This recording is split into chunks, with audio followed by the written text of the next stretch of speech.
Hey Paducah, City Commissioner Dwan Thomas here, and this is my monthly address where I recap my involvement in the community as well as major decisions we've made as a commission. November was a packed month full of community events, celebrations, and major progress in our commission meetings.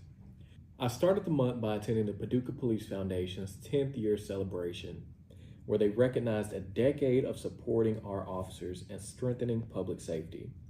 They raised a significant amount of money that's going towards a new driving simulator that will aid in training our officers. And I also got to test out the simulator, and it was definitely a fun experience. At the Salute to Schools Chamber Breakfast, I was able to speak with students and make some new connections with educators and district leaders with the hope of speaking at the schools in the near future. Because a major goal of mine while I've been in office is to be active and engaged with our youth. So every opportunity where I can come speak and pour into the next generation of leaders, I always enjoy it. So please reach out if you have an opportunity to speak at your schools. I also had the opportunity to tour Easter Seals facilities here in Paducah, visiting all three of their sites that serve children and adults with disabilities.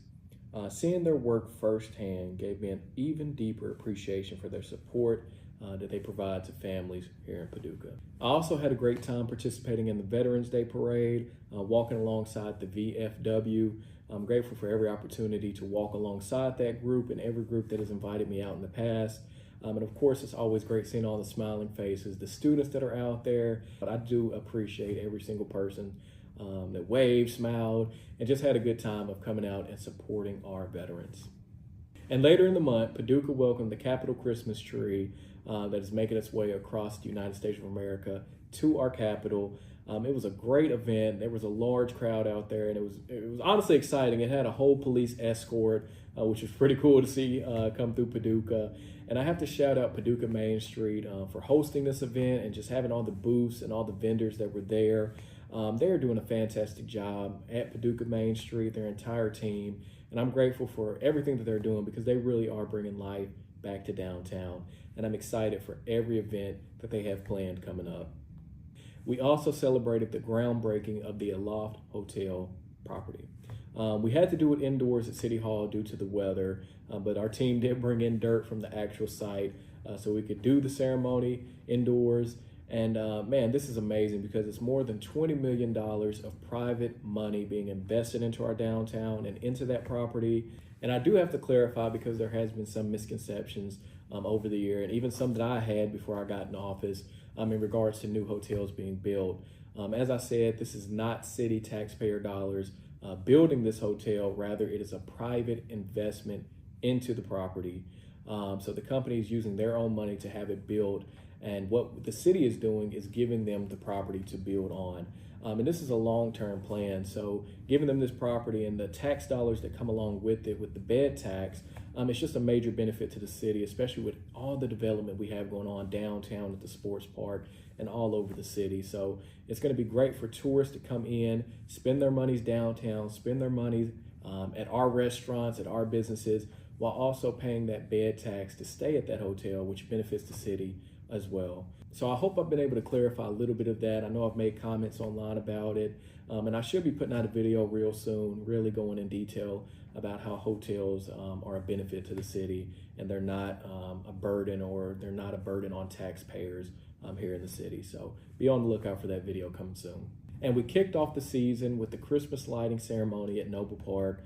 And it was a great community event, and there was such a large crowd out there. And it was a lot of fun because this is my first time attending it, and we got to walk around the park and see the lights and really up close on foot. It was definitely a different experience going on foot versus in a car. So I know everybody that was able to attend enjoyed it. And I also stumbled across a familiar face. And as you can see, I have a card in the park. I just want to show some way of giving back and saying thank you to the community for supporting me throughout this year and getting me in office.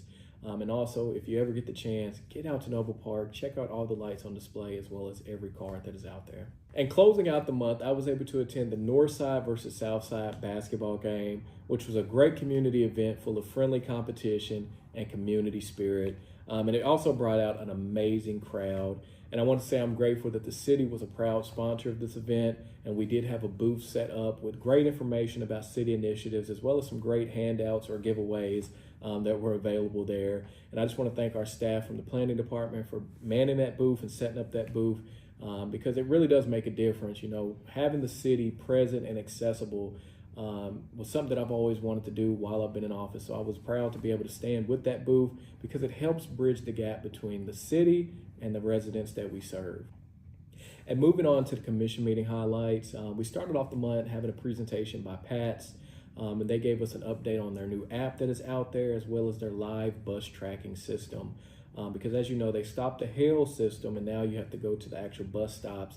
But they have brought so much technology to PATS to help aid those that utilize the buses here in the city, because you can pull up on your phone anytime and see where your bus is at, and it will also update the times that is expected to be at your stop.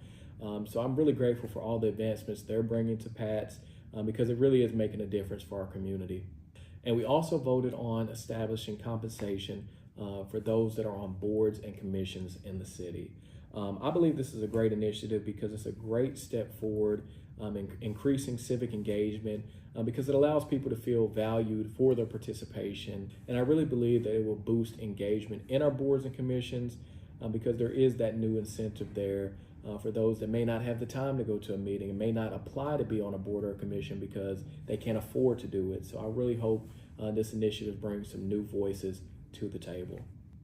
Our last commission meeting covered several important areas from animal welfare, emergency housing, and neighborhood revitalization.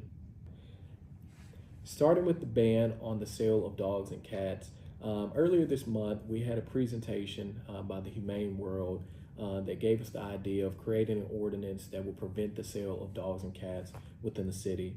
And currently there is no animal store that sells dogs and cats in the city. They all partner with local shelters to adopt those dogs or cats.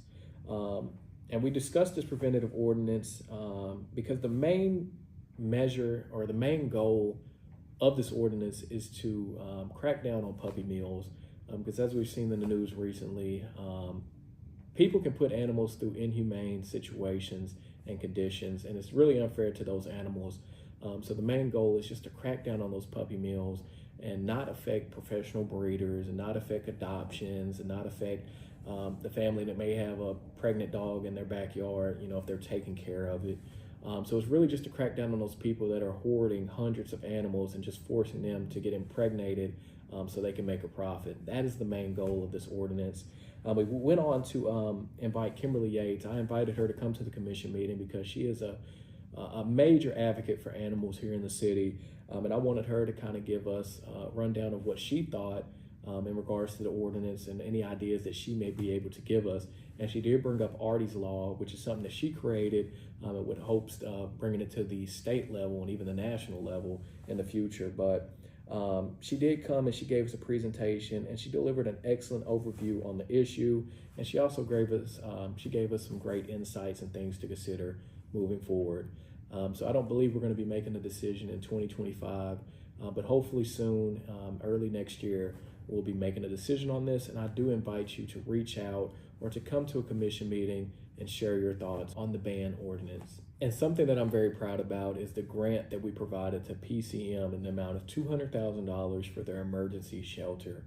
This will be split up in 2 checks of $100,000. And this is something that it's been something that has been a priority of mine since running for office, is helping our homeless. And it's also something that I brought to the table when we set the priorities for the city, and it did become a priority for the city, and I'm proud of that. Because these organizations like PCM, the Warming Center, Family Service Society, and so on, they really do fill in a major gap when it comes to those that are unhoused, or maybe a few checks away from being unhoused, or just those in need. And although the city isn't directly aiding those in need, this is the best route of handling it, by helping the organizations that deal with this on a day-to-day basis. So I'm really proud of that decision that we made, and I'm really looking forward to all the work PCM and all of the organizations in our city are doing. And we wrapped up the meeting talking about 2 important topics, with one being a recap of our priorities and all the accomplishments we've made over the past year, and then also the neighborhood revitalization of our South Side. So those updates included the proposed $75,000 gap funding program to help close the financial gap for families purchasing a new home in that phase 1 area. The expectation of up to 10 newly constructed homes to be built in that phase 1 area, and then also a forthcoming home improvement reimbursement grant covering 30% of project cost up to 3 times with a cap of $30,000 total. These programs are designed to support existing residents, attract new homeowners, and increase investment into our South Side. So I'm grateful for our planning department and all of the hard work they've put into making this dream a reality. And we covered many other topics during our commission meeting, but these are just a few I thought you would like me to highlight. As always, I encourage you to watch our meetings. They're live and they're also available after we're done with our meetings on YouTube.